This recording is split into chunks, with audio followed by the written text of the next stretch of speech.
Bonjour chers internautes, bienvenue dans cette vidéo. L'histoire que je vais vous raconter aujourd'hui a pour titre « Le petit garçon qui voulait acheter Dieu ». C'est l'histoire d'un pauvre petit garçon qui s'appelle Yannick. Quand il entra dans une boutique de luxe, il était tellement sale, tellement mal habillé que tout le monde croyait que c'était un voleur.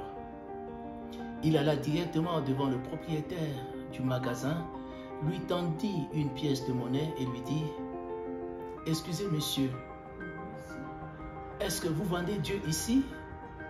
Le propriétaire du magasin le regarda et lui dit « Sors d'ici, sinon j'appelle la police. » Sans insister, le petit Yannick sortit de la boutique.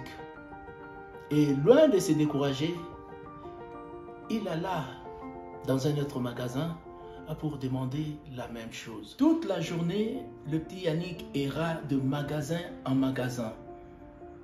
Et partout, tout le monde le regardait avec mépris à cause des habits dégoûtants qu'il portait. En dépit de cela, le petit Yannick était loin de se décourager. Même quand il a commencé à faire nuit, même quand il a commencé à pleuvoir, Yannick n'a pas abandonné ses tentatives pour acheter Dieu. Vers 22 h, il entra dans un magasin qui était encore ouvert. Derrière le comptoir se trouvait une vieille dame.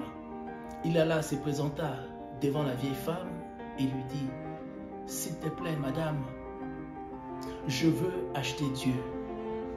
Est-ce que vous le vendez ici ?» La dame eut pitié de lui. La dame le regarda. En fait, cette dame avait déjà entendu parler de Yannick. La rumeur avait circulé dans la ville, rumeur selon laquelle il y a un petit garçon un peu fou, mal habillé, dégoûtant, qui circulait de magasin en magasin, cherchant à acheter quelque chose d'impossible. Alors, la dame s'approcha de Yannick et lui dit « Dis-moi, petit garçon, pourquoi tu cherches à acheter Dieu ?» Yannick se sentit alors soulagé, car c'était la première fois de la journée que quelqu'un s'intéressait enfin à son histoire, que quelqu'un voulait enfin l'entendre, l'écouter. Alors Yannick, les larmes pleines les yeux, commença à expliquer à la vieille dame. Il lui dit « Mes parents sont décédés à ma naissance. Ma tante m'a pris chez elle et m'a élevé comme si j'étais son propre enfant. Elle a travaillé dur dans une pharmacie pour m'envoyer à l'école. Mais il y a 3 semaines, elle est tombée d'une échelle et s'est cassée la colonne vertébrale. Maintenant, elle est dans le coma à l'hôpital. Le médecin qui est en train de le soigner m'a dit « Aucun médicament que nous pouvons acheter ne pourra jamais la guérir. Seul Dieu peut la sauver. Voilà pourquoi je cherche Dieu, car je suis convaincu que si elle mange Dieu, elle sera guérie. » La vieille dame eut pitié du petit Yannick.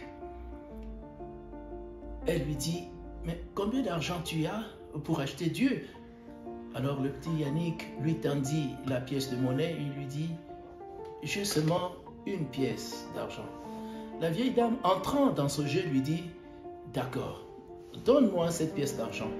Une pièce d'argent, ça suffit pour Dieu. » Yannick lui donna la pièce d'argent. La vieille dame la prit, elle se retourna, regarda dans son magasin, vit un paquet de biscuits. Elle prit un biscuit, le mit dans un paquet et écrivit sur le paquet une part de Dieu. Il remit, la vieille dame, elle remit le paquet à Yannick et lui dit « Va donner ce biscuit à ta tante. Quand ta tante va la manger, elle sera guérie. » Alors Yannick prit le biscuit, il le glissa dans sa poche et courut vers l'hôpital où était internée sa tante. Le lendemain, un avion rempli de spécialistes, de meilleurs spécialistes du monde, atterrit dans la ville où vivait le petit Yannick. Et tous ces médecins, sans manger ni se reposer, sans dormir, tous ils se dirigèrent droit vers l'hôpital où se trouvait la tante de Yannick.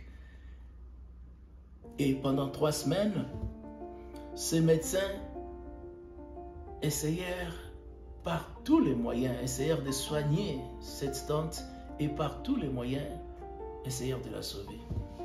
Ils essayèrent toutes sortes de traitements, toutes sortes de médicaments pour guérir cette tante, mais sans meilleur résultat.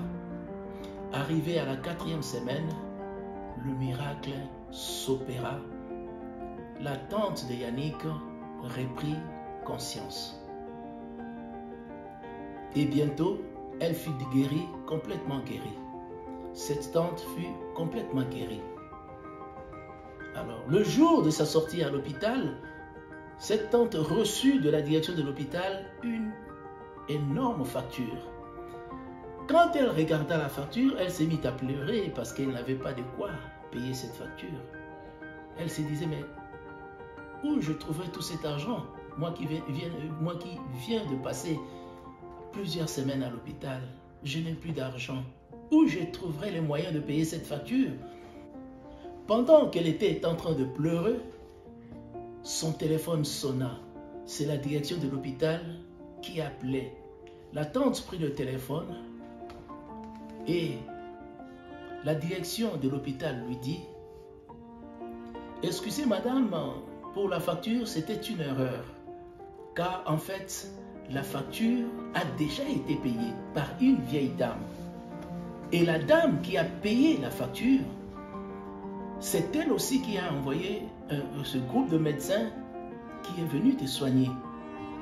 C'est elle qui a donné à Yannick le biscuit sur lequel il était écrit une part de Dieu. » Yannick et sa tante décidèrent alors de se rendre au magasin, à la boutique de la vieille dame pour aller la remercier. Mais une fois arrivés au magasin, ils ne trouvèrent personne. Seulement un petit mot où il était écrit « Ne vous inquiétez pas pour les frais médicaux, tout a été payé. » Et c'est la fin de notre histoire d'aujourd'hui. Tout a été payé. Alors, de cette histoire, nous allons tirer 2 leçons. La première leçon à retenir est celle-ci. Pour chacun de nous, pour chaque personne qui a suivi cette vidéo, tout a été payé. Tout a été payé à la croix de Golgotha il y a 2000 ans par Jésus-Christ de Nazareth. À la croix, toutes nos dettes ont été payées. Et la deuxième leçon qu'il faut retenir, c'est que dans la vie de tous les jours, quand nous rencontrons quelqu'un, nous devons savoir que chacun a un combat. Chacun est en train de mener une lutte pour la survie dont vous n'avez aucune idée. Alors, soyons bienveillants, soyons généreux, soyons compréhensifs devant certains comportements qui nous dépassent. Merci beaucoup d'avoir suivi cette vidéo. Si vous avez aimé, n'hésitez pas de liker, mais surtout, abonnez-vous. Au revoir et à la prochaine.